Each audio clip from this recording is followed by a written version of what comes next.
महर्षि दयानंद सरस्वती जी ने सत्यार्थ प्रकाश की रचना की है और इस सत्यार्थ प्रकाश के तीसरे समोल्लास का हम सभी स्वाध्याय कर रहे हैं।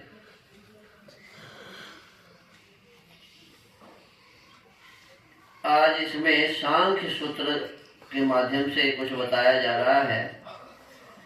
सांख्य सूत्र 29, 31 और 32 लिखा है। नियत धर्म साहित्य मोहयोरेक तरस्य व्याप्ति निज शक्त्युद्भव मिथ्याचार्या आधेय शक्ति योग इति पंचशिखः। कहते जो दोनों साध्य साधन अर्थात सिद्ध करने योग्य और जिससे सिद्ध किया जाए उन दोनों अथवा एक साधन मात्र का निश्चित धर्म का सहचार है, उसी को व्याप्ति कहते हैं। जैसे धूम और अग्नि का सहचार है। अब देखिए, पिछले दिनों बताया गया था कि साध्य क्या है और साधन क्या है। क्या बताया गया था? साध्य क्या है, साध्य क्या है और साधन क्या है। तो जिस चीज को साधना होता है वही है साध्य, और जिसके द्वारा साध्य के माने साधन साधा जाता है वो हो गया साधन। तो कहते हैं कि साधन और साध्य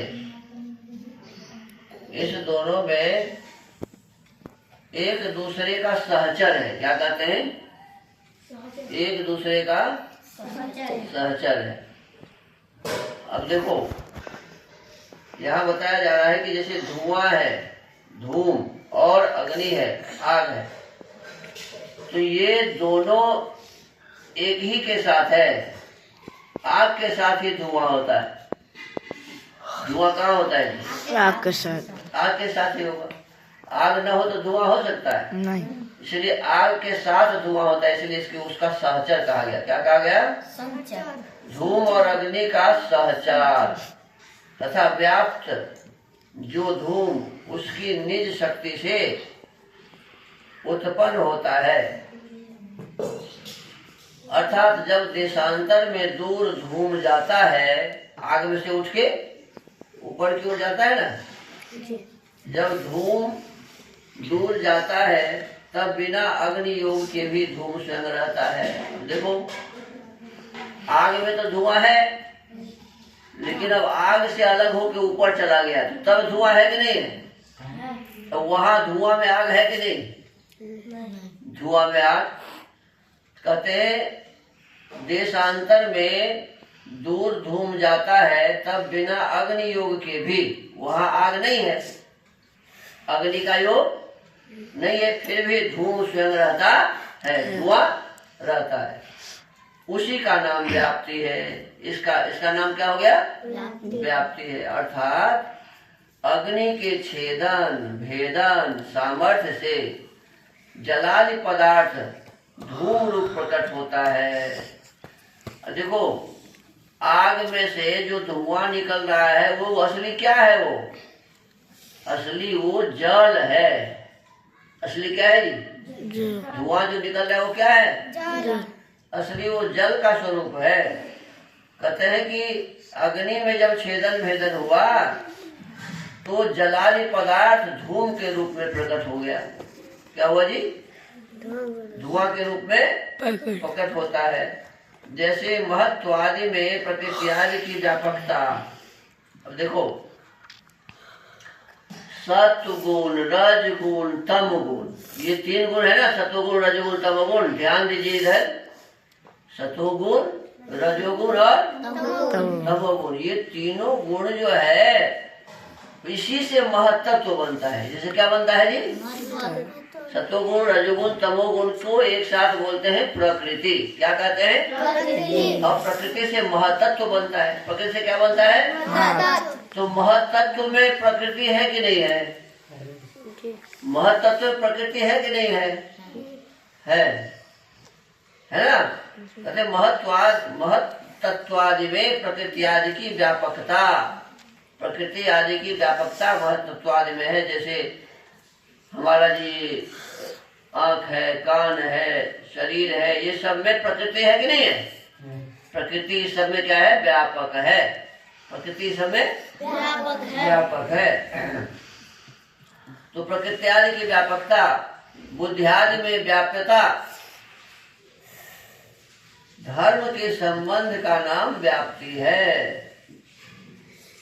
कहते प्रकृति आदि की व्यापकता, बुद्धि आदि में व्याप्यता, धर्म के संबंध का नाम व्याप्ति है। अब देखो, बुद्धि में भी प्रकृति है ना?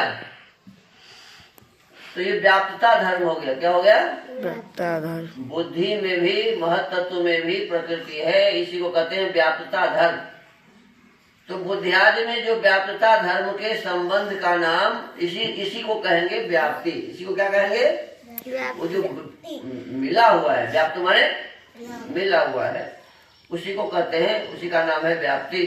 जैसे शक्ति आधेय रूप और शक्तिमान आधार रूप का संबंध है। देखो, हमारे भीतर में जो किसी चीज को उठाने की शक्ति होती है, कोई चीज उठाते हैं नहीं, तो हम जिस चीज को उठाते हैं, तो जिस बल से उठाते हैं उसी बल का नाम है शक्ति। क्या है जी? शक्ति। लेकिन शक्ति होता कहाँ है? शक्ति कहाँ होता है? किसी चीज में है ना, हमारे आपके भीतर में है ना, हमारे आपके शरीर में है ना जी। शरीर के माध्यम से उठाते हैं ना जी। तो शरीर के माध्यम से हम किसी चीज को उठाते हैं तो कहते हैं शक्ति आधेय रूप। शक्ति क्या है? शक्ति को क्या कहेंगे? आधेय। क्या कहेंगे? आधेय। जो ताकत है, क्षमता है, इसको कहते हैं आधेय। और हमारे शरीर में शक्ति है। किसमें है जी? शरीर में। शक्ति कहाँ पर है? शरीर में। हमारे शरीर में है। तो ये शरीर हो गया शक्तिमान। क्या हो गया जी? शक्तिमान। शरीर हो गया शक्तिमान, और जिसमें जो शरीर में है वो हो गया आधेय। क्या हो गया? आधेय। कहते ये शक्ति आधेय रूप और शक्तिमान आधार रूप है। ये शरीर हो गया आधार। शक्ति क्या? शरीर क्या हो गया जी? आधार। जिसमें शक्ति है वो है आधार, और जो शरीर में है वो क्या हो गया? आधेय। आधेय और आधार, ये बताया जा रहा है क्या संबंध है। एक दूसरे का संबंध है इसमें, शरीर का और शक्ति का, शक्ति का और शरीर का एक दूसरे से संबंध है। तो कहते हैं इसको आधेय आधार संबंध कहते हैं। क्या कहते हैं? आधेय का और आधार का संबंध कहते हैं।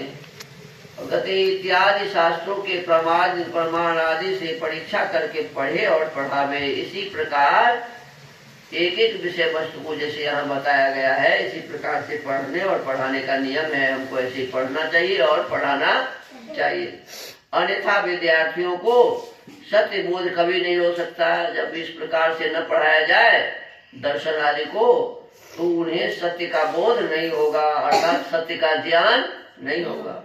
जिस जिस ग्रंथ को पढ़ावे उसकी पूर्वोक्त प्रकार से परीक्षा करके, पीछे बताया हुआ ना 8 प्रकार के प्रमाण से 5 प्रकार से परीक्षा बताया गया है। तो कहते हैं पूर्वोक्त प्रकार से परीक्षा करके जो जो सत्य ठहरे वह ग्रंथ पढ़ावे। जो ग्रंथ प्रमाण आदि के आधार पर सही ठहरे उसको पढ़ावे।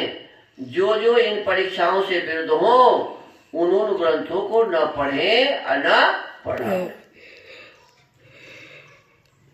क्योंकि लक्षण प्रमाणाभ्याम वस्तु सिद्धि। लक्षण जैसा कि गंधवती पृथ्वी। पृथ्वी में क्या लक्षण है जी? गंध है। पृथ्वी क्या है? गंध से हम समझते हैं कि पृथ्वी है। जो पृथ्वी है वह गंध वाली है। ऐसे लक्षण और प्रत्यक्षादि प्रमाण, इनसे सब सत्यासत्य और पदार्थों का निर्णय हो जाता है।